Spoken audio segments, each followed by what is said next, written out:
library. My name is Lexi, for friends who are joining us for the first time. And for those who have been here before, welcome back! And I'm Lampy, the star of the show. I love this time of year. The snow, the presents, the kindness we show each other. Today we have a story that will melt your heart no matter how small. What about me? I don't have a heart at all. I don't know. Who's to say? You might grow a heart reading today. What is with all the rhyming? Dr. Seuss always rubs off on me. And with the holidays coming, I'm so full of glee. That's enough rhyming for me. I just can't help myself. I'm sorry.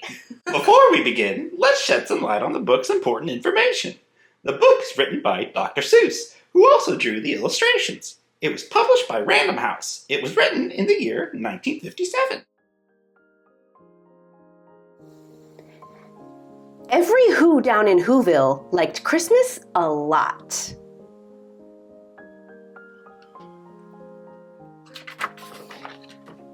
But the Grinch, who lived just north of Whoville, did not. The Grinch hated Christmas, the whole Christmas season. Now, please don't ask why. No one quite knows the reason. It could be his head wasn't screwed on just right. It could be perhaps that his shoes were too tight. But I think that the most likely reason of all may have been that his heart was 2 sizes too small.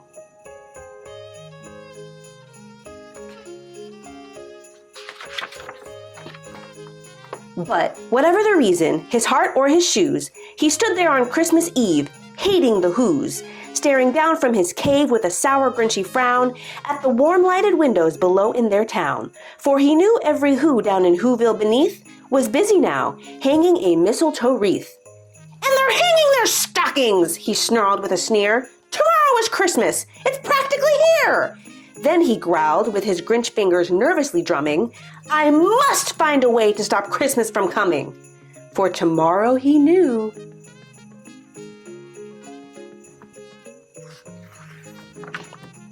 All the Who girls and boys would wake bright and early. They'd rush for their toys. And then, oh the noise, noise. That's one thing he hated. The noise.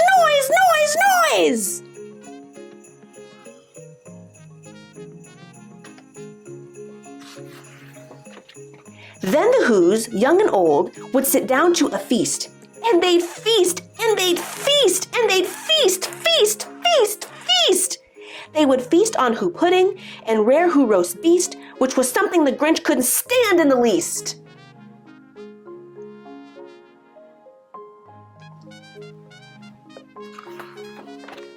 And then they'd do something he liked least of all. Every Who down in Whoville, the tall and the small, would stand close together with Christmas bells ringing. They'd stand hand in hand and the Whos would start singing. They'd sing and they'd sing and they'd sing. And the more the Grinch thought of this Who Christmas sing, the more the Grinch thought, I must stop this whole thing. Why, for 53 years I've put up with it now. I must stop this Christmas from coming. But how?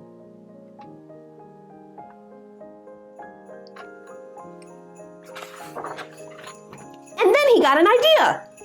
An awful idea.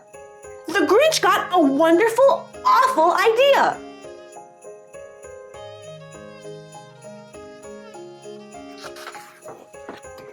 I know just what to do, the Grinch laughed in his throat, and he made a quick Santa Claus hat and a coat.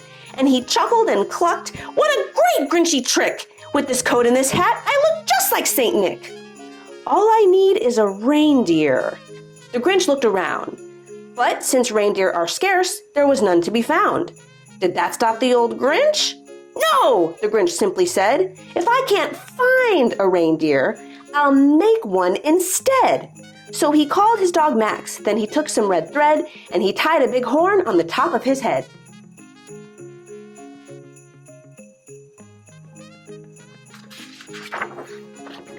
Then he loaded some bags and some old empty sacks on a ramshackle sleigh, and he hitched up old Max. Then the Grinch said, "Giddy up!" And the sleigh started down toward the homes where the Whos lay a snooze in their town.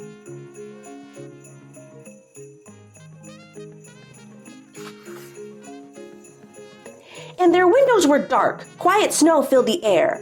All the Whos were all dreaming sweet dreams without care, when he came to the first little house on the square.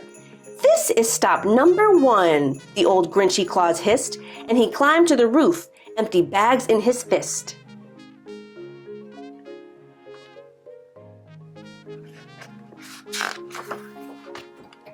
Then he slid down the chimney, a rather tight pinch. But if Santa could do it, then so could the Grinch. He got stuck only once, for a moment or two. Then he stuck his head out of the fireplace flue, where the little Who stockings all hung in a row. "These stockings," he grinned, "are the first things to go."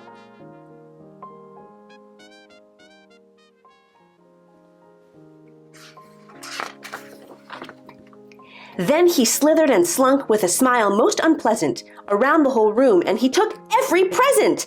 Pop guns and bicycles, roller skates, drums, checkerboards, tricycles, popcorn and plums. And he stuffed them in bags. Then the Grinch very nimbly stuffed all the bags one by one up the chimbley.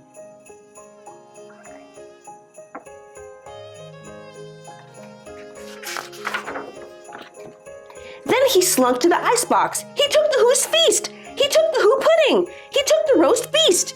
He cleaned out that icebox as quick as a flash. Why, that Grinch even took their last can of Who hash.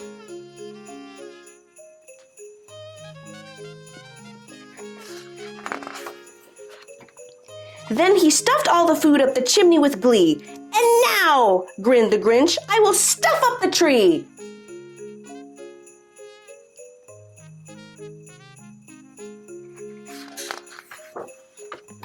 And the Grinch grabbed the tree and he started to shove when he heard a small sound like the coo of a dove.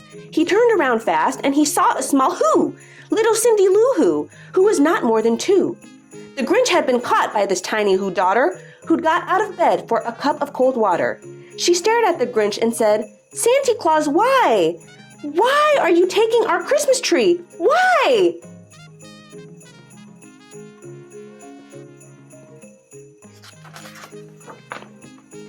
But you know, that old Grinch was so smart and so slick, he thought up a lie, and he thought it up quick. "Why, my sweet little tot," the fake Santa Claus lied, "there's a light on this tree that won't light on one side, so I'm taking it home to my workshop, my dear. I'll fix it up there, then I'll bring it back here."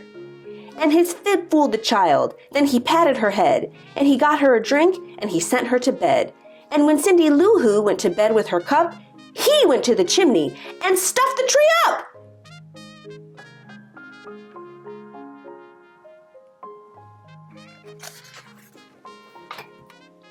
Then the last thing he took was the log for their fire. Then he went up the chimney himself, the old liar. On their walls he left nothing but hooks and some wire. And the one speck of food that he left in the house was a crumb that was even too small for a mouse.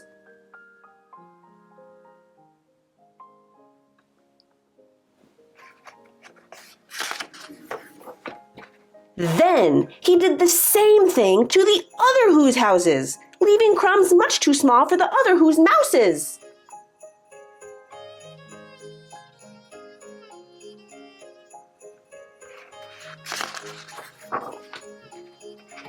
It was 1/4 dawn, all the Who's still abed, all the Who's still a-snooze when he packed up his sled, packed it up with their presents, the ribbons, the wrappings, the tags and the tinsel, the trimmings, the trappings.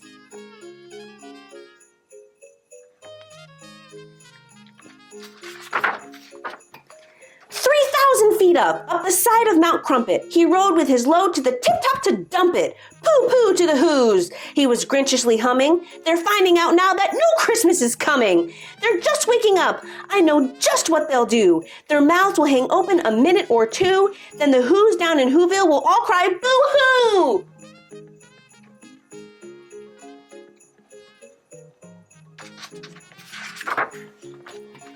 "That's a noise," grinned the Grinch, "that I simply must hear."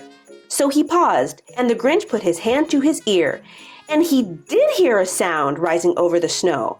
It started in low, then it started to grow.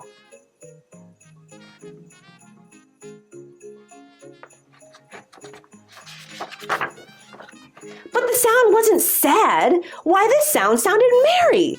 It couldn't be so, but it was merry, very. He stared down at Whoville. The Grinch popped his eyes. Then he shook. What he saw was a shocking surprise.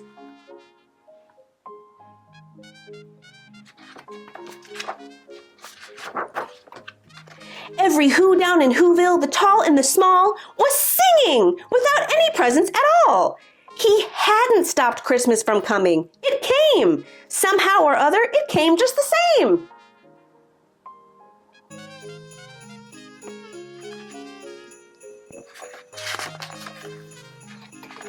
And the Grinch, with his Grinch feet ice cold to the snow, stood puzzling and puzzling. How could it be so? It came without ribbons. It came without tags. It came without packages, boxes or bags. And he puzzled 3 hours till his puzzler was sore. Then the Grinch thought of something he hadn't before. Maybe Christmas, he thought, doesn't come from a store. Maybe Christmas, perhaps, means a little bit more.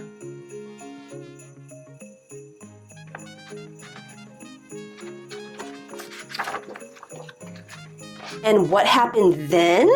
Well, in Whoville they say that the Grinch's small heart grew 3 sizes that day. And the minute his heart didn't feel quite so tight, he whizzed with his load through the bright morning light, and he brought back the toys and the food for the feast. And he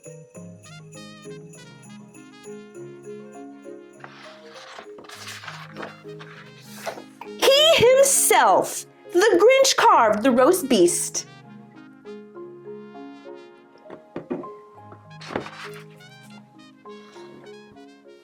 If you enjoyed my presents, Or the library. don't forget to like and subscribe to our channel. For a worksheet related to this video, click the link in the description. As always, remember Lexi's 3 L's. Love yourself, learn every day, and visit your local library.